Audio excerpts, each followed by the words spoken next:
Hello बच्चों, good morning. कैसे हैं आप लोग? तो एक बार मैं फिर हाजिर हूं देहरादून से हमारे सफ़र को आगे बढ़ाने के लिए। बच्चों, एनाटमी का डिटेल वन शॉट है, जैसे कि आपकी डिमांड आ रही थी और मैं उसको धीरे धीरे फुलफिल कर रहा हूं। ठीक है, तो चलिए आज देख लीजिए, सिलेबस आगे नहीं बढ़ाया है, आपको एक रिवीजन लेक्चर दे रहा हूं पूरा का पूरा डिटेल में। ठीक है, आइए बच्चों, अगर मैं बात करता हूं रूट स्टेम लीव्स, इनके जो इंटरनल स्ट्रक्चर्स होते हैं, ठीक है, रूट स्टेम लीव्स के जो इंटरनल स्ट्रक्चर होते हैं, इनकी आप स्टडी को आप बोलते हैं एनाटमी। ठीक, टिश्यू सिमिलर सेल्स या फिर डिसिमिलर सेल्स के कलेक्शन को आप टिश्यू बोलते हैं, बट इनका ओरिजिन और फंक्शन सेम होना चाहिए। दो टाइप के टिश्यू हैं, मेरिस्मेटिक एंड परमानेंट। जिन टिश्यू की सेल्स डिवाइड कर रही हैं वो मेरिस्मेटिक है, जिन टिश्यू की सेल्स डिवाइड नहीं करती यूजुअली उनको आप परमानेंट टिश्यू बोलते हैं। मेरिस्मेटिक टिश्यू की जो सेल्स होती हैं वो कॉन्टिन्यूस डिवाइड करती हैं। ठीक है, कॉन्टिन्यूसली डिवाइड करती हैं, इसलिए वो इमेच्योर सेल है। इनकी सेल वॉल थिन होती है क्योंकि इनमें सिर्फ प्राइमरी वॉल मिलती है। इसका साइटोप्लाज्म जो है वो डेंस है, मतलब इसके साइटोप्लाज्म में जो भी मटेरियल है वो एक दूसरे के काफी क्लोज है। न्यूक्लियस प्रोमिनेंट है, मतलब क्लियरली विजिबल है। सेल मेटाबॉलिकली एक्टिव रहती है और इनमें वैक्यूल्स नहीं मिलते, और सेल्स के बीच में इंटरसेलुलर स्पेस एब्सेंट होते हैं। ठीक, उसके बाद type of meristematic tissue on the basis of origin, जिसमें तीन टाइप के हैं। पहला है प्रो मेरिस्टेम, दूसरा प्राइमरी मेरिस्टेम और तीसरा सेकेंडरी मेरिस्टेम। आपने सीड को सॉइल के अंदर डाला, सीड के अंदर आपका एम्ब्रियो है, और उस एम्ब्रियो में जो मेरिस्मेटिक सेल्स हैं उनको बोलते हैं प्रो मेरिस्टेम, जिसने सीड के जर्मिनेशन में हेल्प की और रूट और शूट का फॉर्मेशन हुआ। ठीक, उसके बाद ये मेरिस्मेटिक सेल्स कन्वर्ट हो गया प्राइमरी मेरिस्टेम के अंदर। ठीक, प्राइमरी मेरिस्टेम ने क्या किया, ये जो रूट और शूट बनी थी इसकी लेंथ को इंक्रीज किया, जिसको आप प्राइमरी ग्रोथ बोलते हैं। ठीक, उसके बाद प्राइमरी मेरिस्टेम से नेक्स्ट जो आपका बनता है वो है आपका सेकेंडरी मेरिस्टेम। ये प्लांट में पहले बना, ये बाद में बना। ये क्या करेगा, इस रूट और शूट की गर्थ, थिकनेस और डायमीटर को बढ़ा देगा, चौड़ाई बढ़ाएगा, जिसको आप बोलते हैं सेकेंडरी ग्रोथ। बच्चों, प्राइमरी ग्रोथ क्या है? ठीक है, आप एक जनरल स्ट्रक्चर देख रहे हैं। ठीक है, आपको बाहर एपिडर्मिस दिख रहा है, फिर कॉर्टेक्स दिख रहा है, फिर एंडोडर्मिस दिख रहा है, फिर पेरिसाइकल आपको दिख रहा है, ये आपको जाइलम दिख रहा है। ठीक है, जाइलम फिलोएम आपको दिख रहा है, और ये आपको पित्त दिख रहा है, जो पित्त आपको बताया गया था पेरेन्काइमेटस सेल। ठीक है, अब यहां पर आप देखिए, अब आप एक लकड़ी को क्या बोलोगे? मैं कहूँगा एक लकड़ी है ना, पेड़ लक्कड़दार है ना, उसमें बहुत ज्यादा थिक लकड़ी है, इसका मतलब होता है लकड़ी मतलब वुड, वुड को बोलते हैं सेकेंडरी जाइलम। ठीक, तो जब सेकेंडरी ग्रोथ हुई होगी तो आप देखिए सब लेयर बिल्कुल वैसे की वैसे ही है। ठीक है, बट आपका ये देखिए, ये आ गया सेकेंडरी फ्लोएम, ये आ गया सेकेंडरी जाइलम। तो जो सेकेंडरी जाइलम है, सेकेंडरी फ्लोएम है, ये बाद में बना है। इस सेकेंडरी जाइलम को आप लकड़ी बोलते हैं। ये आपका प्राइमरी जाइलम, ये आपका पित्त, बाकी सब लेयर ऐसे ही हैं। तो जब सेकेंडरी जाइलम बहुत ज्यादा बनता है तो सेकेंडरी जाइलम प्रेशर लगाता है ऊपर की तरफ। ठीक है, सेकेंडरी जाइलम ऊपर की तरफ प्रेशर लगाता है, जिसकी वजह से ये एपिडर्मिस जो होती है टूट जाती है। अब आपको मालूम है, जब एपिडर्मिस टूटेगी, एपिडर्मिस प्रोटेक्शन का काम करती है, तो कोई ना कोई ऐसी सेल्स या टिश्यू यहां फॉर्म्ड होने चाहिए जो प्रोटेक्शन का काम करेंगे। तो बाहर की तरफ एक लेयर आपकी फॉर्म्ड होती है जिसको आप बोलते हैं पेरिडर्म, और इस पेरिडर्म का फॉर्मेशन जो मेरिस्मेटिक सेल्स करती है उनको बोलते हैं कॉर्क कैम्बियम। ठीक, और ये मेरिस्मेटिक सेल्स बाद में फॉर्म्ड होती हैं, इसलिए ये एग्जांपल है किसका? सेकेंडरी मेरिस्टेम का। अब ये सेकेंडरी जाइलम किसने बनाया? भाई ये सेकेंडरी जाइलम जिन मेरिस्मेटिक सेल्स ने बनाया, ठीक है, उन मेरिस्मेटिक सेल्स को मैंने दो पार्ट में डिवाइड कर दिया। ये सेकेंडरी जाइलम जिन मेरिस्मेटिक सेल्स ने बनाया, उन मेरिस्मेटिक सेल्स को मैंने दो पार्ट में डिवाइड कर दिया। उसमें एक है इंट्राफेसिकुलर कैम्बियम, एक है इंटरफेसिकुलर कैम्बियम। इंट्राफेसिकुलर कैम्बियम को ही बोलते हैं फेसिकुलर कैम्बियम। तो ये इंट्राफेसिकुलर कैम्बियम और इंटरफेसिकुलर कैम्बियम, ये दोनों के दोनों कैसे हैं? मेरिस्मेटिक हैं। ये दोनों के दोनों किसका फॉर्मेशन करेंगे? सेकेंडरी जाइलम का फॉर्मेशन करेंगे। इसका मतलब ये दोनों के दोनों सेकेंडरी ग्रोथ करवाते हैं, ये दोनों के दोनों गर्थ, थिकनेस और डायमीटर को बढ़ाते हैं। बट डिफरेंस क्या है? ये वाला मेरिस्टेम प्लांट में स्टार्टिंग में बन जाता है, ठीक, और इंटरफेसिकुलर जो होता है ये प्लांट में बाद में बनता है। तो ये प्लांट में पहले बन जाएगा, इसलिए ये प्राइमरी मेरिस्टेम है। ये प्लांट में बाद में बनेगा, इसलिए ये सेकेंडरी मेरिस्टेम है। ये दोनों लेटरल मेरिस्टेम है, ये दोनों के दोनों सेकेंडरी ग्रोथ करवाते हैं, बट ये मेरिस्टेम प्लांट में बनता पहले है, काम बाद में करता है। ये मेरिस्टेम प्लांट में बनता भी बाद में है और काम भी बाद में करता है, क्योंकि सेकेंडरी ग्रोथ बाद में होती है। ये दोनों के दोनों फंक्शन बाद में करते हैं। क्या फंक्शन करते हैं? सेकेंडरी ग्रोथ करते हैं, क्योंकि सेकेंडरी ग्रोथ बाद में होती है। बट ये बनता पहले है, ये बनता बाद में है, इसलिए ये प्राइमरी मेरिस्टेम है और ये सेकेंडरी मेरिस्टेम है। तो ये प्राइमरी मेरिस्टेम है ओरिजिन के बेसिस पर, लेकिन ये काम बाद में करेगा, तो फंक्शन के बेसिस पर ये सेकेंडरी मेरिस्टेम है। तो मैं कह सकता हूं कि आप इन दोनों को मिलाकर बोलते हैं वेस्कुलर कैम्बियम। इन दोनों को मिलाकर आप बोलते हैं वेस्कुलर कैम्बियम। तो वेस्कुलर कैम्बियम पार्शली प्राइमरी होता है और पार्शली सेकेंडरी होता है। कुछ पार्ट पहले बनता है, कुछ पार्ट बाद में बनता है। लेकिन कॉर्क कैम्बियम जो है आपका, जिसने ये पैरिडम बनाया, वो कॉर्क कैम्बियम, वो मेरिस्मेटिक सेल्स प्लांट में बाद में बनती है। तो cork cambium completely secondary in origin होता है। तो बच्चों, इसके बाद है आपका type of meristematic tissue on the basis of origin. यहां पर आप देखेंगे एपिकल, इंटरकैलरी और लेटरल। लेटरल में ये 3 एग्जाम्पल हैं, ठीक है। और अब यहां डिटेल में हम इसको देखेंगे। एपिकल मेरिस्टेम और इंटरकैलरी मेरिस्टेम, ठीक। शूट के एपेक्स पे और रूट के एपेक्स पे जो मेरिस्टेम मिलता है उसको एपिकल मेरिस्टेम बोलते हैं। ये प्लांट की लेंथ बढ़ाता है, ठीक है, ये इसको प्राइमरी ग्रोथ बोलते हैं। और ये प्लांट की प्राइमरी बॉडी बनाता है। प्राइमरी बॉडी का मतलब है जो सेल्स और टिश्यू प्लांट के अंदर शुरू में फॉर्म्ड होते हैं, जब वो लंबाई में ग्रो करता है। शुरू में क्या मिलता है? एपिकॉर्टेक्स, एपिडर्मिस, कॉर्टेक्स, एंडोडर्मिस, यही सब मिलती हैं। प्राइमरी जाइलम, प्राइमरी फ्लोएम, ये सब चीजें मिलती हैं, ठीक है। तो ये आपको समझ में आ गया होगा, अर्ली फॉर्म्ड होता है ये, ठीक। तो जब यहां पे लीफ बन रही थी, भाई शूट के ऊपर क्या है? शूट एपिकल मेरिस्टेम है। शूट के ऊपर क्या है? शूट के ऊपर शूट एपिकल मेरिस्टेम है।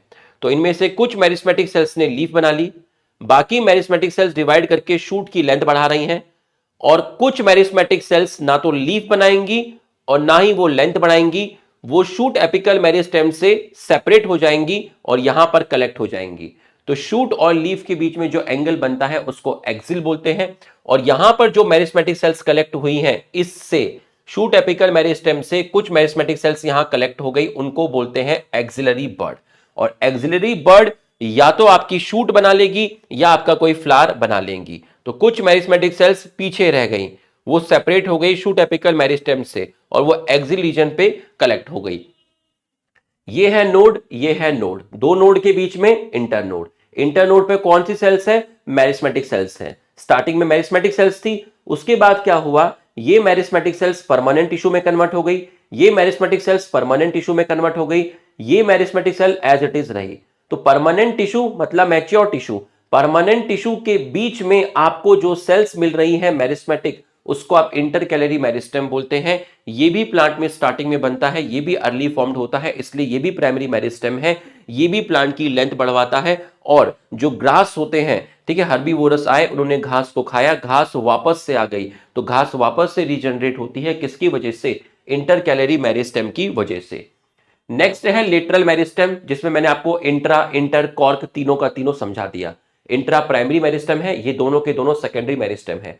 कॉर्क कैम्बियम को आप फेलोजन भी बोलते हैं, ठीक है। तो ये तीनों के तीनों एग्जांपल हैं लेटरल मेरिस्टेम के। तो lateral meristem generally secondary meristems होते हैं, क्योंकि देखिए ये सेकेंडरी है, ये सेकेंडरी है, ये प्राइमरी है।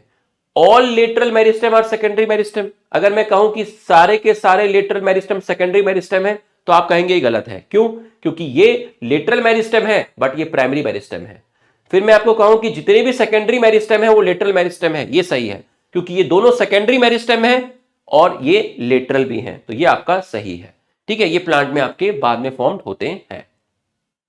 बच्चों, सिंपल सा कॉन्सेप्ट है, आपकी सेल्स कॉन्टिन्यूसली डिवाइड कर रही है, उनका नेचर मेरिस्मेटिक है, इसका मतलब वो अनडिफरेंशिएटेड स्टेट में है, इसको बोलते हैं प्राइमरी मेरिस्टेम। इन सेल्स ने डिफरेंशिएशन किया, इन सेल्स ने क्या किया? डिफरेंशिएशन किया और डिवाइड करना बंद कर दिया। तो डिफरेंशिएशन का मतलब क्या हुआ? सेल्स मैच्योर हो गई, डिवाइड करना बंद कर दिया, अब ये सेल डिवाइड नहीं कर रही है। इसका मतलब आप इसको क्या बोलेंगे? Permanent tissue. किससे बना? प्राइमरी मेरिस्टेम से बना। तो प्राइमरी मेरिस्टेम चेंज हो गया प्राइमरी परमानेंट टिश्यू में। अब ये सेल्स जो डिवाइड नहीं कर रही थी लेकिन इनके अंदर दोबारा डिवाइड करने की कैपेसिटी आ जाए, इसको बोलते हैं डी डिफरेंशिएशन। तो ये वापस से मेरिस्मेटिक हो गई। तो जो सेल्स मेरिस्मेटिक हुई हैं, ये जो सेल्स है जो मेरिस्मेटिक है, इनको बोलेंगे सेकेंडरी मेरिस्टेम। किससे बना? प्राइमरी परमानेंट टिश्यू से बना। अब ये मेरिस्मेटिक सेल्स दोबारा से डिफरेंशिएट हो गई, रीडिफरेंशिएशन मतलब वापस से यहां पहुंच गई, दोबारा से रीडिफरेंशिएशन। ठीक है, एक बार यहां से यहां डिफरेंशिएशन हुआ, अब यहां से यहां दोबारा डिफरेंशिएशन हुआ, इन्होंने डिवाइड करना बंद कर दिया, तो आपका बन गया सेकेंडरी परमानेंट टिश्यू। तो आपका जो परमानेंट टिश्यू है वो प्राइमरी मेरिस्टेम से भी बनता है और सेकेंडरी मेरिस्टेम से भी बनता है। बच्चों परमानेंट टिश्यू ध्यान से समझिएगा, परमानेंट टिश्यू। बच्चों परमानेंट टिश्यू की जो सेल्स है वो यूजुअली डिवाइड नहीं करती। ठीक है, यूजुअली डिवाइड नहीं करती है। ये दो टाइप के हैं, सिंपल और कॉम्प्लेक्स। अगर एक ही टाइप की सेल्स मिलेगी तो आप बोलेंगे सिंपल परमानेंट टिश्यू, अगर एक से ज्यादा टाइप की सेल मिलेगी तो आप बोलेंगे कॉम्प्लेक्स परमानेंट टिश्यू। और ये सारी सेल्स वर्क करती हैं एक यूनिट की तरह। सिंपल परमानेंट टिश्यू में आपके एग्जांपल है पेरेन्काइमा, कोलेनकाइमा और स्क्लेरेन्काइमा। ठीक है, अब आप पेरेन्काइमा देखिए। पेरेन्काइमा की सेल्स में या तो इंटरसेलुलर स्पेस नहीं होंगे, ठीक है, या फिर इंटरसेलुलर स्पेस प्रेजेंट होंगे। अगर इंटरसेलुलर स्पेस नहीं है तो इसका मतलब सेल एक दूसरे के क्लोजली पैक्ड है। ये ग्रीन कलर से क्या दिखाया है? वैक्यूल दिखाया है आपका। ठीक है, वैक्यूल आने की वजह से आपका जो न्यूक्लियस है वो कहां शिफ्ट हो गया? पेरिफेरी मतलब आउटर साइड में शिफ्ट हो गया। रूट स्टेम लीफ में सबसे ज्यादा जो टिश्यू मिलता है वो पेरेन्काइमा मिलता है। यहां की सेल्स प्रोटोप्लास्ट को लूज नहीं करती, इसका मतलब ये लिविंग टिश्यू है। इनकी जो सेल्स है वो spherical, Oval, elongated, polygonal, rounded हो सकती है।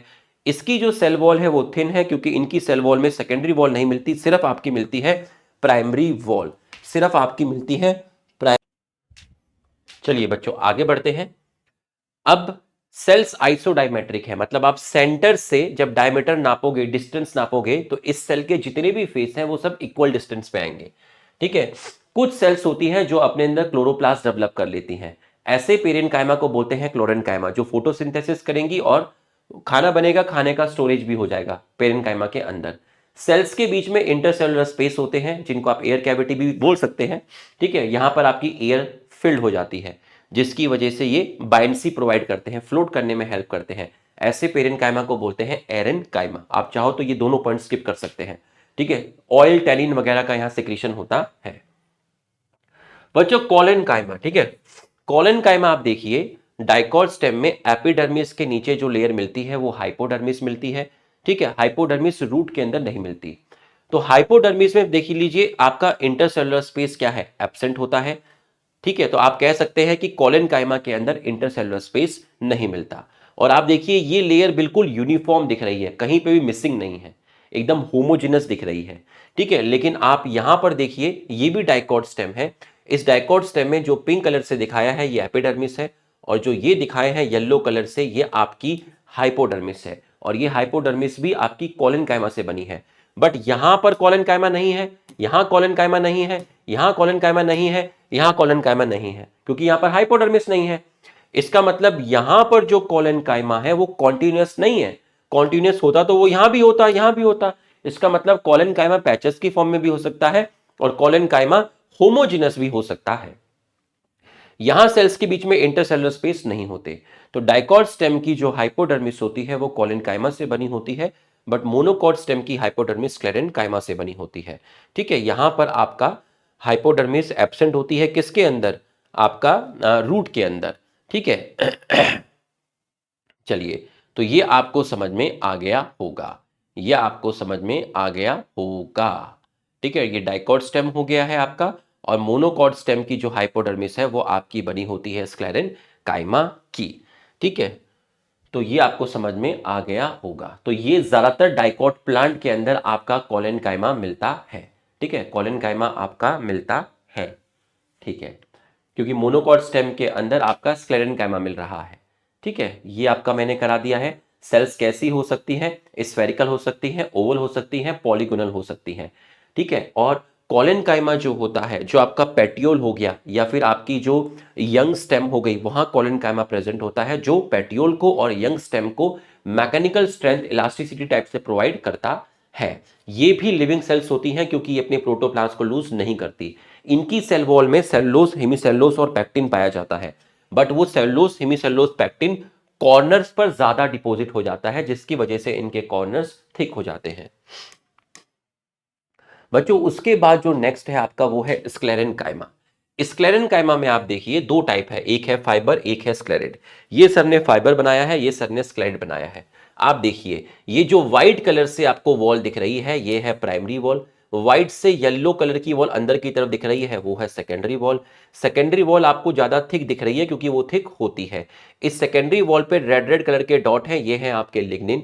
बट सर इस रीजन पर सेकेंडरी वॉल नहीं है, यहां सेकेंडरी वॉल नहीं है, यहां सेकेंडरी वॉल नहीं है। जिस रीजन पर सेकेंडरी वॉल नहीं है उस रीजन को बोलते हैं पिट, और बीच में ये है आपकी कैविटी जिसको आप बोलते हैं ल्यूमेन, जो बहुत ही रिड्यूस होता है। तो ये स्ट्रक्चर आपको कैसा दिखा? लॉन्ग दिखा, लंबा दिखा, इलोंगेटेड दिखा, इलोंगेटेड दिखा। एंड कैसे दिखे? पॉइंटेड दिखे। कैसा दिखा? एकदम पतला दिखा, नैरो आपको दिखा। सेल वॉल कैसी है? थिक है।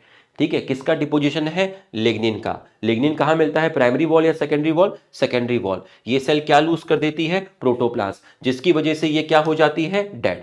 फाइबर जनरली आपकी कैसे मिलेगी? ग्रुप्स की फॉर्म में मिलेंगी। अब आप स्क्लेरिड्स में देखिए, स्क्लेरिड में बाहर व्हाइट कलर की वॉल कौन सी है? प्राइमरी। पिंक कलर की वॉल कौन सी है? सेकेंडरी। तो अब आप देखिए बीच बीच में यहां सेकेंडरी वॉल नहीं है, यहां सेकेंडरी वॉल नहीं है, यहां सेकेंडरी वॉल नहीं है, यहां सेकेंडरी वॉल नहीं है। इस रीजन को क्या बोलेंगे? पिट। और ये सेंटर में जो कैविटी है इसको आप क्या बोलेंगे? ल्यूमेन। तो स्क्लेरिड्स आपका स्फेरिकल हो सकता है, ओवल हो सकता है, सिलेंड्रिकल हो सकता है। ये सिंगल भी मिल सकता है या फिर ग्रुप में मिल सकता है। ये आपका डेड होता है। स्क्लेरेनकाइमा अपने प्रोटोप्लास्ट को लूज करते हैं तो ये आपके डेड होते हैं। सेल वॉल इसकी भी कैसी है? थिक है, लेकिन यहाँ लिग्निन बहुत ज्यादा है, जिसकी वजह से अंदर की जो कैविटी है वो बहुत ही ज्यादा रिड्यूस है। इसकी कैविटी भी रिड्यूस है, इसकी कैविटी भी रिड्यूस है, बट इसकी कैविटी ज्यादा रिड्यूस है। जो नट्स होते हैं उनकी वॉल में मिलेगा। पल्प यूजुअली नट्स की वॉल के कंपेयर में थोड़ा सॉफ्ट होता है। पल्प ऑफ गुआवा, सपोटा और पियर में मिलेगा। लेग्यूम्स की सीड कोट में मिलेगा, चाय की पत्ती में मिलेगा, और ये भी आपका मैकेनिकल स्ट्रेंथ प्रोवाइड करता है। ठीक, इसके बाद हमने पढ़े थे कॉम्प्लेक्स टिश्यू। कॉम्प्लेक्स टिश्यू के अंदर हम जानेंगे कौन एक से ज्यादा तरह की सेल्स मिलती हैं, जिसमें एग्जाम्पल है जाइलम और फ्लोएम। जाइलम वाटर का कंडक्शन करता है, फ्लोएम फूड का कंडक्शन करता है। इसके अंदर है आपके ट्रैकिड्स। अब आप ट्रैकिड्स देखिए, ये एक ट्रैकिड है, ये दूसरा ट्रैकिड है। ट्रैकिड में व्हाइट कलर की वॉल कौन सी है? प्राइमरी। पिंक कलर की कौन सी है? सेकेंडरी। इसमें क्या मिलेगा? लिग्निन। इसके एंड कैसे हैं? थोड़े नैरो हैं। ऐसे एंड को क्या बोलते हैं? टेपरिंग एंड बोलते हैं। ठीक है, ये बीच में जो कैविटी है आपकी, तो और इस रीजन पर आपकी कौन सी वॉल नहीं है? इस रीजन पर आपकी सेकेंडरी वॉल नहीं है। इस रीजन को क्या बोलेंगे? पिट। तो एक ट्रैकिड से पानी दूसरे ट्रैकिड में किसके थ्रू जाता है? पिट्स के थ्रू जाता है। बीच में क्या है? कैविटी या फिर ल्यूमेन। ठीक है, सेकेंडरी वॉल पर किसका डिपोजिशन है? लिग्निन का डिपोजिशन है। तो एक ट्रैकिड अपने आप में एक सेल के बराबर है। एक ट्रैकिड मतलब एक सेल, एक ट्रैकिड मतलब एक सेल। इसका मतलब ट्रैकिड कैसे होते हैं? यूनिसेलुलर होते हैं। ये पॉइंट हो गए खत्म। ट्रैकिड अपने प्रोटोप्लास्ट को लूज करते हैं इसलिए ये डेड हो जाते हैं। वाटर एक ट्रैकिड से दूसरे ट्रैकिड में पिट के थ्रू जाता है। जितने भी वेस्कुलर प्लांट हैं, टेरिडो, जिम्नोस्पर्म और एंजियोस्पर्म, उनके अंदर आपके ट्रैकिड्स मिलते हैं। वेजल्स पोरस होती हैं, इसको समझिए। अब ये एक वेजल मेंबर, ये दूसरा वेजल मेंबर, दो वेजल मेंबर को मिलाकर मैंने क्या बोल दिया है? वेजल बोल दिया है। ऐसा कोई नियम नहीं है कि एक वेजल में दो ही वेजल मेंबर होंगे, उससे ज्यादा भी हो सकते हैं। मैंने दो बनाए हैं। इस एक सेल को मैंने वेजल मेंबर बोला, इस एक सेल को मैंने वेजल मेंबर बोला, और इस पूरी को मैंने क्या बोला? वेजल्स बोला। तो वेजल्स किसका बना हुआ है? वेजल्स वेजल मेंबर के कलेक्शन से बना हुआ है। इसका मतलब वेजल्स मल्टी सेलर हो गया। और दो मेंबर्स के बीच में कौन सी वॉल होती है? एंड वॉल होती है। वो एंड वॉल बीच बीच में से गायब हो जाती है। आप देखिए यहां आपको पिंक कलर से वॉल दिख रही है, यहां पिंक कलर से दिख रही है, यहां दिख रही है, यहां दिख रही है, बट बीच बीच में आपको वॉल नहीं दिख रही है। इसका मतलब एक वेजल्स के अंदर जो दो वेजल्स मेंबर होते हैं उनकी जो एपिकल एंड पे जो वॉल होती है मान लीजिए ये एक वेसल मेंबर है, ये दूसरा वेसल मेंबर है, तो दो वेसल मेंबर की ये वाली वॉल कौन सी हो गई, कॉमन वॉल हो गई। तो दो वेसल मेंबर की जो कॉमन वॉल होती है वो बीच बीच में डिसॉल्व हो जाती है, जिसकी वजह से वहां पोर्स क्रिएट हो जाते हैं और उस रीजन को आप बोलते हैं परफोरेशन। तो एक वेजल्स के अंदर जो पानी है एक वेसल मेंबर से दूसरे वेसल मेंबर में पोर्स के थ्रू जाता है, बट ट्रैकिड में पिट के थ्रू जाता है। वेजल सिर्फ एंजियोस्पर्म में मिलती है। तो अब आप यहां पर कोई एक्सेप्शन वगैरह कंसिडर मत करिएगा, ठीक है, इसको आप एक्सेप्शन वगैरह ये सब हटा दीजिए, ठीक है। आप एनसीईआरटी के अकॉर्डिंग जाइए, वेजल्स जिम्नोस्पर्म में नहीं मिलती, वेजल्स एंजियोस्पर्म का कैरेक्टर होता है। तो जो आपके फ्लावरिंग प्लांट है उसमें जो मेन हेल्प करेगा वाटर कंडक्शन में वो आपका ट्रैकिड है और वो आपका वेजल्स है, ठीक है। इसकी जो कैविटी है सर ने, इसका जो ल्यूमेन है वो थोड़ा वाइड बनाया है, ठीक है। तो इसमें जो ल्यूमेन है, इसकी जो कैविटी है वो ट्रैकिड के कंपेयर में आपकी वाइड होती है। ये आपको समझ में आ गया होगा, ठीक है। उसके बाद है आपका जाइलम फाइबर। उसके बाद आपका क्या है, जाइलम फाइबर। जाइलम फाइबर कैसा है आपका, डेड है। किसका बना है, स्क्लेरेंकाइमा का बना है। भाई फाइबर का मतलब क्या है, फाइबर का मतलब ही स्क्लेरेंकाइमा होता है, ठीक है। वॉल कैसी है, थिक है, लिग्निफाइड है, ठीक है। तो इसका मतलब इसमें वॉल थिक है और लिग्निफाइड है, और फाइबर के अंदर जो कैविटी है, जो ल्यूमेन है वो बहुत ही कम है, जिसको आप कह रहे हैं वेरी रिड्यूस और ऑब्लिटेटेड ल्यूमेन, ठीक है। फाइबर आपकी सेप्टा भी प्रेजेंट हो सकता है, फाइबर में सेप्टा प्रेजेंट है तो आप सेप्टेट बोलेंगे, सेप्टा एब्सेंट है तो आप एसेप्टेट बोलेंगे। जाइलम के अंदर चौथी सेल्स है जाइलम पेरेन्काइमा, ये इकलौती सेल है जो आपकी लिविंग होती है। पेरेन्काइमा की सेल वॉल कैसी होगी, थिन वॉल होगी। किसकी बनी होगी, सेलुलोज की होगी, और ये अपने अंदर फूड को स्टोर करता है किस फॉर्म में, स्टार्च या फिर फैट की, और ये क्या सिक्रीट करता है, टैनिन। और आप ये लकड़ी के अंदर देखिए, ये जो ब्लू ब्लू कलर की आपको स्ट्रिप्स दिख रही है, इसको बोलते हैं रे पेरेन्काइमा। पेरेन्काइमा का एक टाइप है, ठीक है। ये आपका जाइलम पेरेन्काइमा ही समझ लीजिए।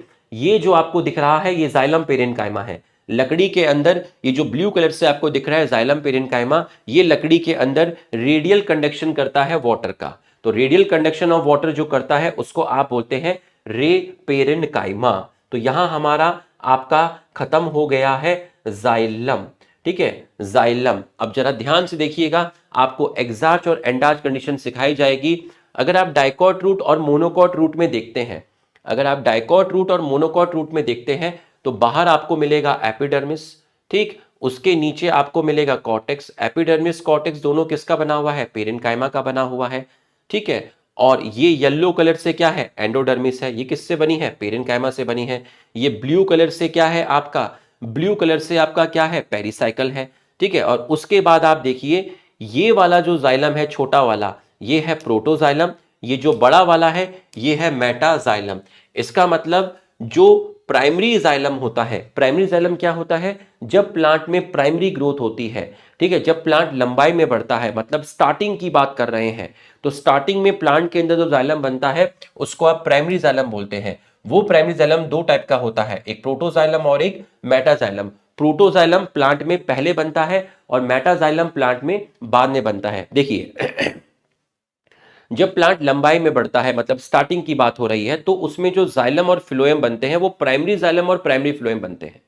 जब प्लांट गर्थ में बढ़ेगा, डायमीटर में बढ़ेगा, जिसको आप सेकेंडरी ग्रोथ बोलते हैं, जो प्लांट में बाद में होती है, उस टाइम जो जाइलम फ्लोएम बनते हैं उनको सेकेंडरी जाइलम और सेकेंडरी फ्लोएम बोलते हैं। तो पहले बनने वाले जाइलम को प्राइमरी जाइलम बोलते हैं, और इसके भी दो टाइप होते हैं, एक प्रोटो और मेटा। तो इन दोनों में जो पहले बनेगा वो प्रोटो है, जो बाद में बनेगा वो मेटा है। प्रोटोजाइलम की जो वेजल्स है वो नैरो होती हैं, मेटाजाइलम की जो वेजल्स है वो ब्रॉड होती हैं। इसलिए आपको प्रोटोजाइलम छोटा दिखाया है, मेटाजाइलम बड़ा दिखाया है, ठीक। और ये जो ग्रीन कलर से आपको दिख रहा है ये आपका प्राइमरी फ्लोएम है, जो प्राइमरी ग्रोथ के टाइम बना होगा। मतलब ये प्लांट की आपको एक प्राइमरी बॉडी दिखाई गई है, प्लांट के अंदर जो प्राइमरी सेल्स और टिश्यू मिलते हैं वो आपको दिखाया गया है, ठीक है। सेंटर में आपका पेरेन्काइमा मिलता है, उस रीजन को आप बोलते हैं पित्त। तो अब आप समझिए, मेटाजाइलम पित्त के पास है, प्रोटोजाइलम पित्त से दूर है।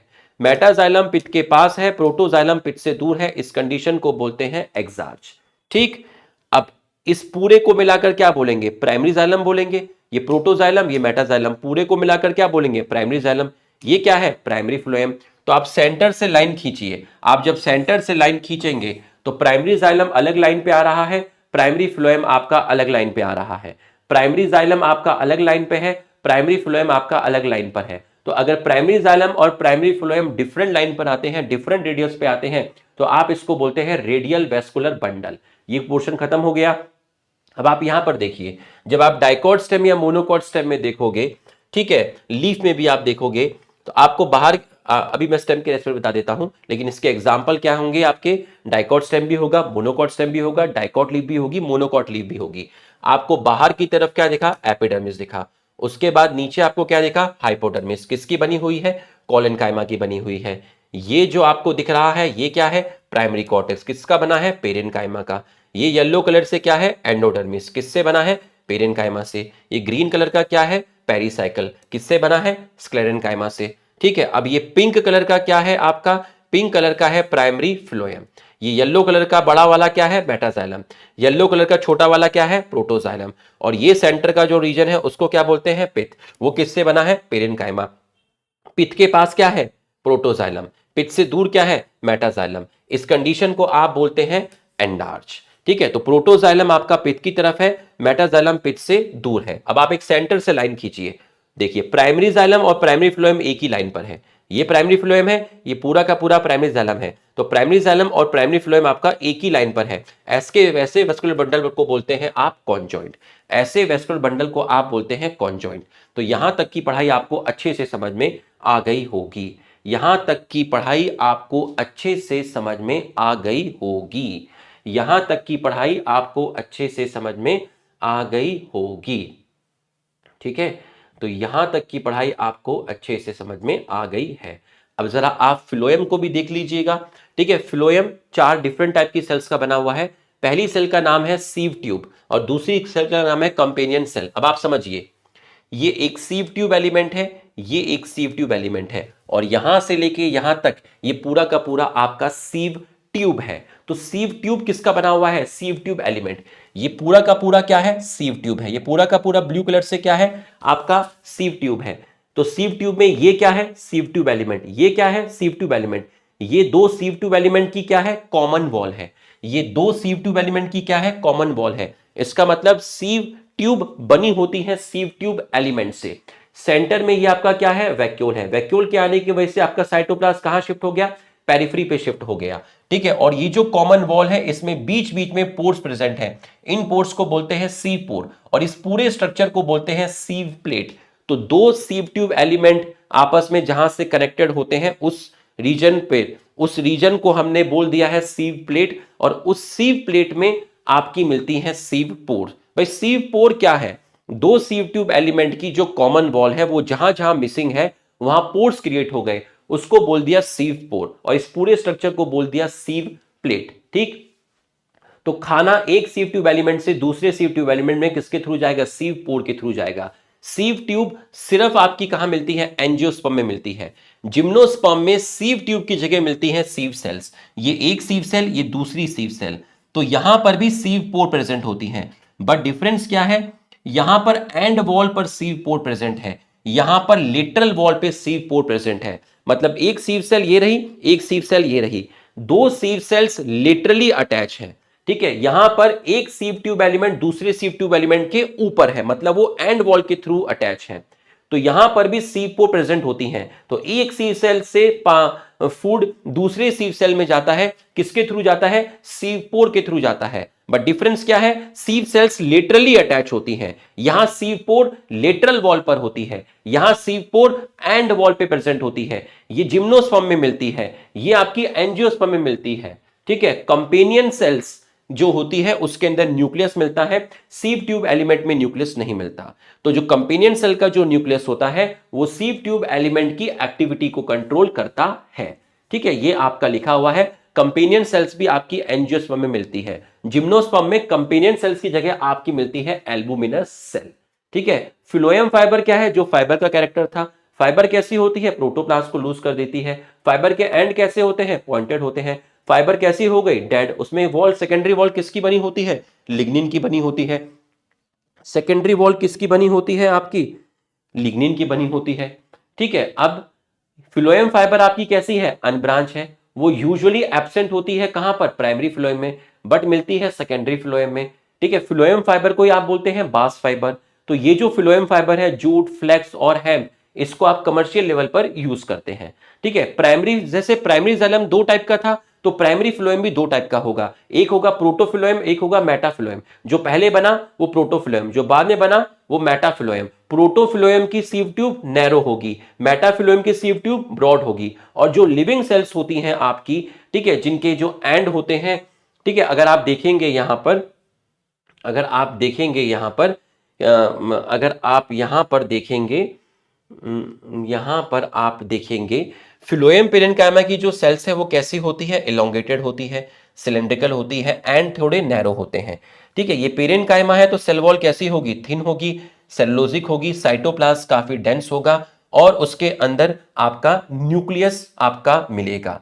ठीक है, साइटोप्लाज्मिक कनेक्शन मिलते हैं आपके फ्लोएम पेरेन्काइमा के सेल्स के बीच में। तो फ्लोएम पेरेन्काइमा की जो सेल्स होती हैं उनके बीच में उनके साइटोप्लाज्म आपस में कनेक्टेड होते हैं, किसके थ्रू, प्लाज्मोडेस्माटा के थ्रू। और प्लाज्मोडेस्माटा किसकी हेल्प से फॉर्म्ड हुए हैं, आप खुद सोचिए, ये फ्लोएम पेरेन्काइमा की सेल, ये फ्लोएम पेरेन्काइमा की सेल। ठीक है, तो इन दो सेल्स पे वो रीजन जिसको आप पिट बोलते हैं, जहां पर आपकी सेकेंडरी वॉल नहीं मिलती। ठीक है, फ्लोएम पेरेन्काइमा की जो सेल्स हैं उन, मान लीजिए ये फ्लोएम पेरेन्काइमा की 2 सेल्स हैं, तो ये दोनों सेल्स आपस में जुड़ी हुई हैं। तो इन दोनों सेल्स आपस में जुड़ी हुई हैं, तो एक रीजन ऐसा होगा जहां पर सेकेंडरी वॉल नहीं मिलेगी, वहां सेल वॉल की थिकनेस थोड़ी कम हो जाएगी, उस रीजन को आप पिट बोलेंगे। तो उस पिट की हेल्प से 2 सेल्स के साइटोप्लाज्म आपस में कनेक्ट होते हैं, जिसको आप बोलते हैं plasmodesmata. Phloem parenchyma generally absent होता है मोनोकॉट में, बट मिलता है आपका डाइकॉट के अंदर। ये फूड स्टोर करेगा, रेजिन स्टोर करेगा, लेटेक्स स्टोर करेगा और म्यूसिलेज आपका स्टोर करेगा। तो बच्चों यहां तक का आपका रिवीजन करा दिया है। ठीक है, 31 मिनट आपका लगा है, अब एक 20-25 मिनट का मैं आपको और दूंगा, आपका उससे रिवाइज हो जाएगा। तो मैं बड़ा लेक्चर नहीं देना चाहता हूं, क्योंकि मैंने आपको दोनों दिन छठ पूजा के टाइम आपको लेक्चर दिया है। ठीक है, कई लोग मुझे गलिया भी रहे थे। ठीक है, लेकिन कोई बात नहीं है, तो मेरे ही लुक है ना, बोल सकते हैं, प्यार भी तो मुझे ही करते हैं। ठीक है, और मजबूरी है यार, मैं क्या करूं, दिवाली की छुट्टी पे भी सिलेबस आगे नहीं बढ़ाया, फिर छठ पूजा में भी थोड़ा सिलेबस अगर आगे नहीं बढ़ाते तो थोड़ी सी दिक्कत होती है ना। तो लेकिन आप देख लीजिए, छोटा सा लेक्चर आपको दे रहा हूँ। ठीक है, तो मस्त रहिएगा। और next year, sorry next class से, नेक्स्ट वीक से आपका क्लास 12 स्टार्ट होगा। बहुत खतरनाक तरीके से, बहुत खतरनाक लेवल की जेनेटिक्स पढ़ाऊंगा, ऐसी पढ़ाऊंगा कि रूह कांप जाएगी। ठीक है, ऐसी जेनेटिक्स जो कहीं नहीं मिलने वाली, बहुत खतरनाक लेवल की। ठीक है, और रिवीजन विद रुपेश सर का सेशन भी स्टार्ट हो जाएगा। चलिए कमेंट करके बताइएगा कैसा लगा, छोटा लेक्चर है, प्यारा लेक्चर है, जो है दिल से है। सलाम बाबा, थैंक यू।